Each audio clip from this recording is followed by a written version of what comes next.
Assalamualaikum warahmatullahi wabarakatuh. Baiklah anak-anak, hari ini kita akan belajar melanjutkan materi kemarin. Kemarin kita sudah bahas tentang bentuk penyajian fungsi. Nah, hari ini kita akan belajar mengenai memahami korespondensi satu-satu. Apa itu korespondensi satu-satu? Silakan disimak video berikut ini. Nah, apa itu korespondensi satu-satu? Korespondensi satu-satu adalah bentuk khusus dari sebuah fungsi. Bagaimana maksudnya? Kita analogikan seperti ini. Di sebuah perumahan atau komplek perumahan itu terdapat banyak sekali rumah. Nah, apakah mungkin satu rumah itu memiliki nomor yang sama dengan rumah yang lain? Itu tidak mungkin, bukan? Ataukah satu nomor itu dimiliki oleh dua rumah? Itu juga tidak mungkin. Jadi korespondensi satu-satu itu adalah himpunan A yang dikatakan berkorespondensi satu-satu dengan himpunan B jika setiap anggota A dipasangkan tepat satu dengan anggota B, di mana banyaknya anggota himpunan A dan B haruslah sama. Berikut ini adalah contoh korespondensi satu-satu dan yang bukan korespondensi satu-satu. Oke, kita lihat dari nomor pertama. Ini merupakan contoh korespondensi satu-satu karena himpunan A itu dipasangkan tepat satu kepada himpunan B dan banyaknya anggota himpunan A dan B itu sama, yaitu 3 anggota. Ini adalah contoh yang bukan korespondensi satu-satu. Mengapa demikian? Karena ada salah satu anggota A yang tidak dipasangkan dengan anggota B. Lalu contoh yang kedua, mengapa ini dikatakan bukan korespondensi satu-satu? Karena jumlah anggota himpunan A dan B tidak sama. Anggota himpunan A itu berjumlah 3 anggota, sedangkan anggota himpunan B itu berjumlah 4 anggota. Sehingga ada salah satu anggota himpunan B yang tidak memiliki pasangan dengan anggota himpunan A. Lalu contoh yang ketiga, yang bukan korespondensi satu-satu adalah seperti ini. Ini dikatakan bukan korespondensi satu-satu karena ada salah satu anggota himpunan A, yaitu angka 1, ini memiliki dua bayangan di anggota himpunan B atau dua pasangan. Yang pertama dia dipasangkan dengan A dan yang kedua dia dipasangkan dengan C. Itu tidak boleh ya. Lanjut yang keempat. Nah, ini juga hampir sama seperti yang tadi. Ia dikatakan bukan korespondensi satu-satu karena ada anggota himpunan A yang memiliki pasangan yang sama di himpunan B, yaitu 4 memiliki pasangan D dan 5 juga memiliki pasangan D. Selanjutnya, banyaknya anggota himpunan A dan B juga tidak sama.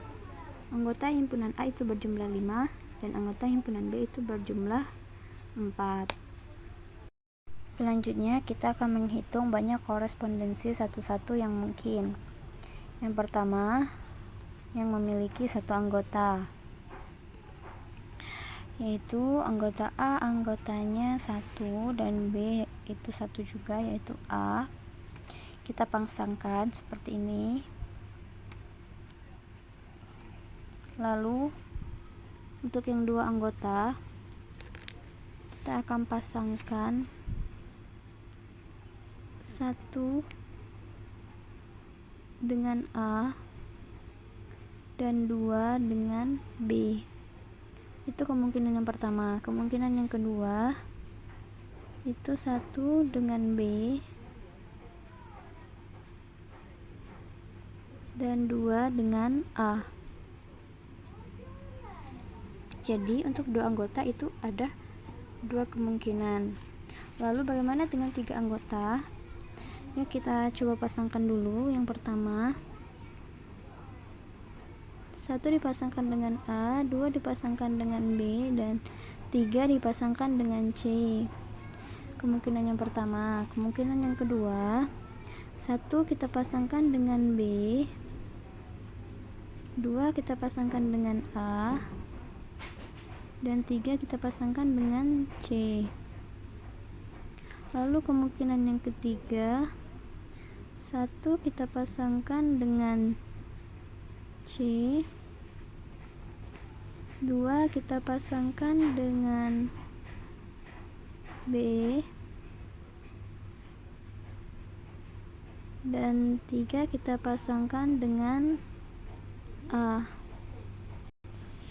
Lalu kemungkinan yang keempat, 1 kita pasangkan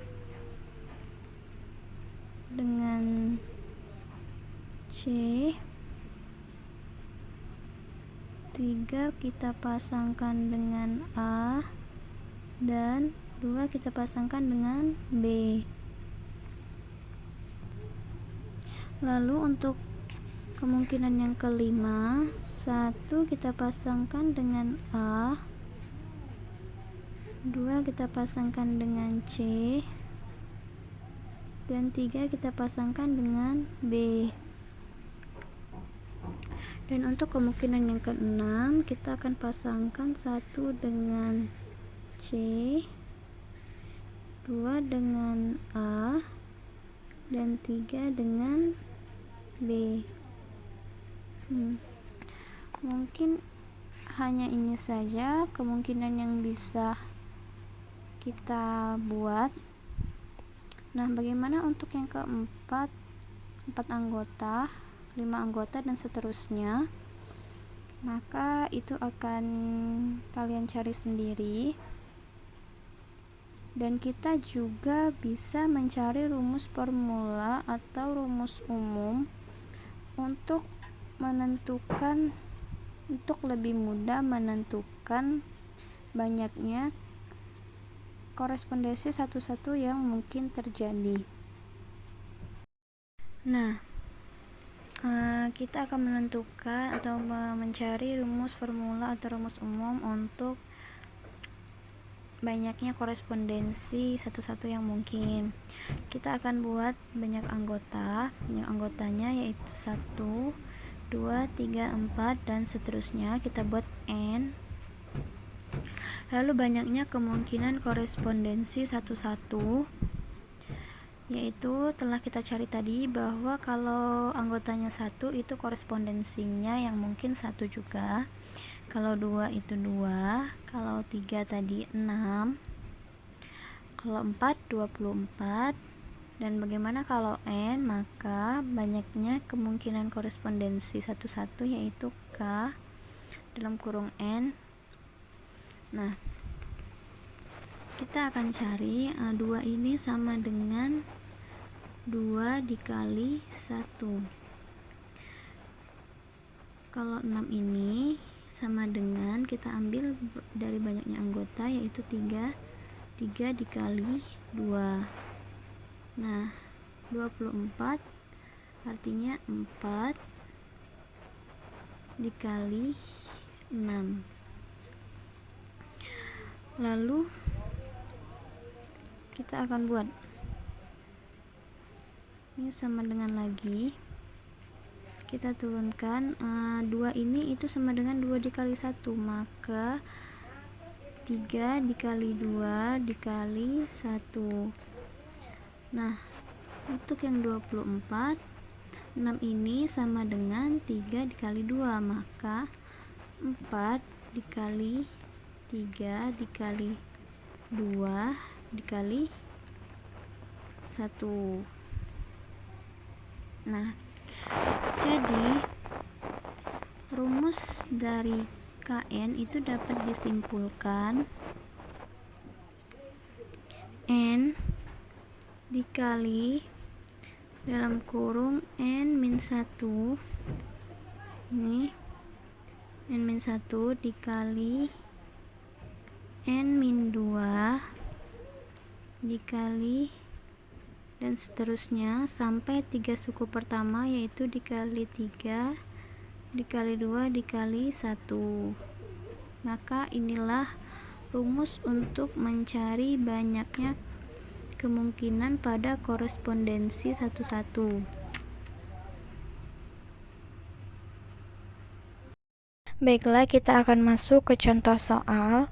Soal yang pertama, diketahui P sama dengan buka kurung 1, 2, 3, 4, 5, 6 dan Q sama dengan A, B, C, D, E, F. Pertanyaannya yang A, berapakah banyak semua korespondensi satu-satu yang mungkin terjadi dari P ke Q? Yang B, tuliskan 3 saja pasangan berurutan yang merupakan korespondensi satu-satu dari P ke Q.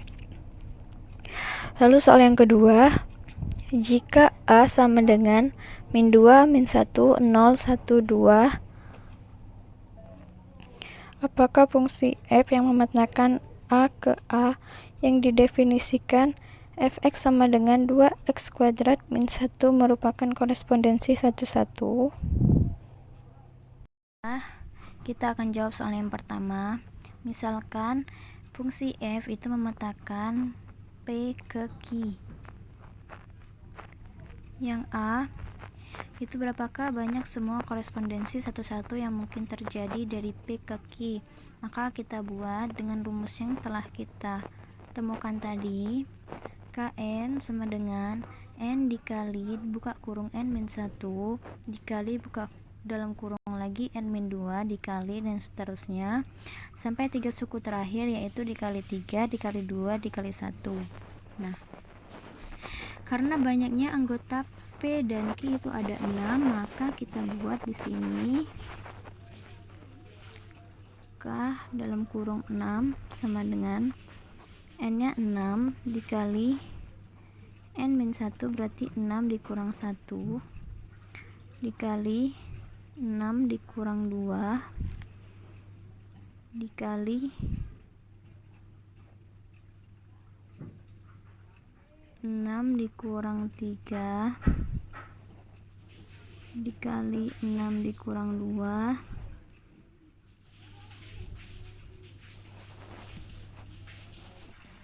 dikali 6 dikurang 4 dikali lagi 6 dikurang 5. 6 dikurang 5 itu 1 ya. Maka kita buat sama dengan 6 dikali 5 dikali 4 dikali 6 dikurang 3 3 dikali 6 dikurang 4 2 dikali 6 dikurang 5 1. Ini sama dengan 6 dikali 5 30 30 dikali 4 120 120 dikali 5 360 360 dikali 2 720 720 dikali 1 720.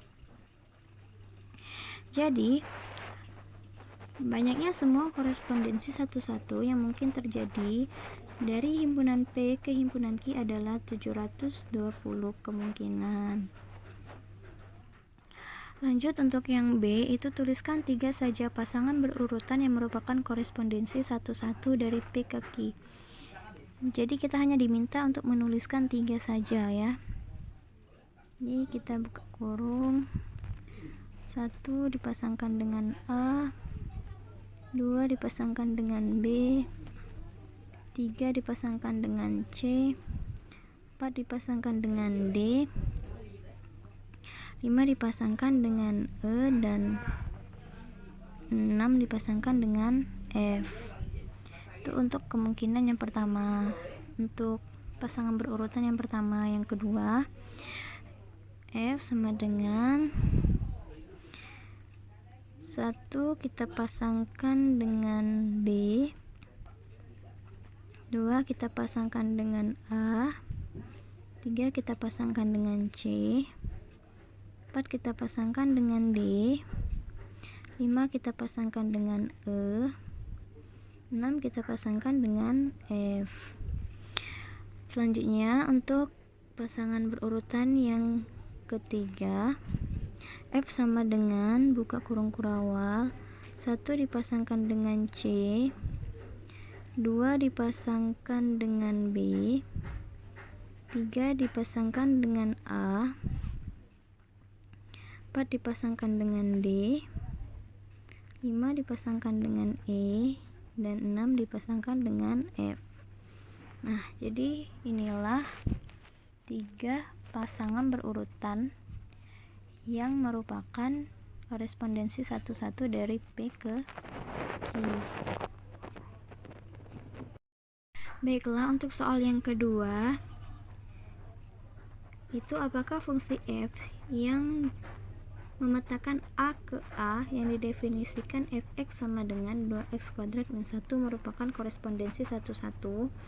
Artinya kita akan memasukkan nilai dari anggota himpunan A itu kepada fungsi fx, yang dimana anggota himpunan A yaitu di sini kita misalkan x min 2 min 1 0 1 2 fx nya itu memiliki fungsi 2x pangkat 2 min 1. Nah, untuk x sama dengan min 2, maka 2 dikali x nya kita ganti min 2 ya, min 2 pangkat 2 dikurang 1 sama dengan 2 dikali min 2 pangkat 2, yaitu min 2 dikali 2. Min 2 dikali min 2 itu sama dengan positif 4. Dan dikurang 1. Jadi hasilnya adalah 8 dikurang 1 sama dengan 7. Maka fx dari min 2 itu adalah 7. Selanjutnya untuk min 1. Kita masukkan ke fungsi fx. Jadi 2 dikali buka kurung min 1 kuadrat dikurang 1 sama dengan 2 dikali min 1 kuadrat itu adalah 1 dikurang 1, maka 2 dikurang 1 sama dengan 1. Jadi fx dari min 1 adalah 1. Lalu x nya 0, maka kita masukkan lagi 2 dikali 0 pangkat 2 min 1 sama dengan 2 dikali 0 dikurang 1. 2 dikali 0, 0. 0 dikurang 1 sama dengan min 1. Jadi fx dari 0 adalah min 1. Lalu untuk x sama dengan 1, maka kita masukkan juga 2 dikali 1 kuadrat min 1 sama dengan 2 dikali 1 kuadrat itu sama dengan 1 dikali 1.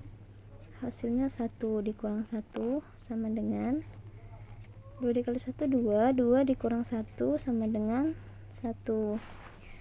Maka fx nya juga 1. Lalu untuk x sama dengan 2, maka 2 dikali 2 kuadrat dikurang 1 sama dengan 2 dikali 2 kuadrat itu adalah 2 dikali 2. 2 dikali 2 adalah 4. 4 dikurang 1. 2 dikali 4 8. 8 dikurang 1 sama dengan 7.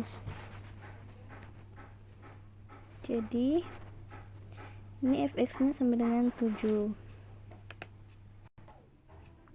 Nah, jadi setelah kita dapat bayangan dari x, dapat kita simpulkan bahwa fungsi f yang memetakan A ke A dengan didefinisikan fx sama dengan 2x kuadrat min 1 itu merupakan, itu adalah bukan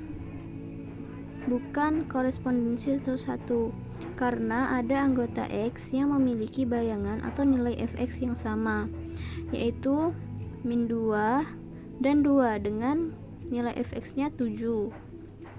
Lalu min 1 dan 1 dengan nilai fx nya sama-sama 1. Mungkin sampai sini dulu pembelajaran kita pada hari ini. Semoga kalian dapat memahami apa yang ibu jelaskan, dan semoga ilmu yang telah kita dapatkan hari ini menjadi berkah dan berguna untuk masa depan kita. Terima kasih. Wabillahi taufiq wal hidayah. Wassalamualaikum warahmatullahi wabarakatuh.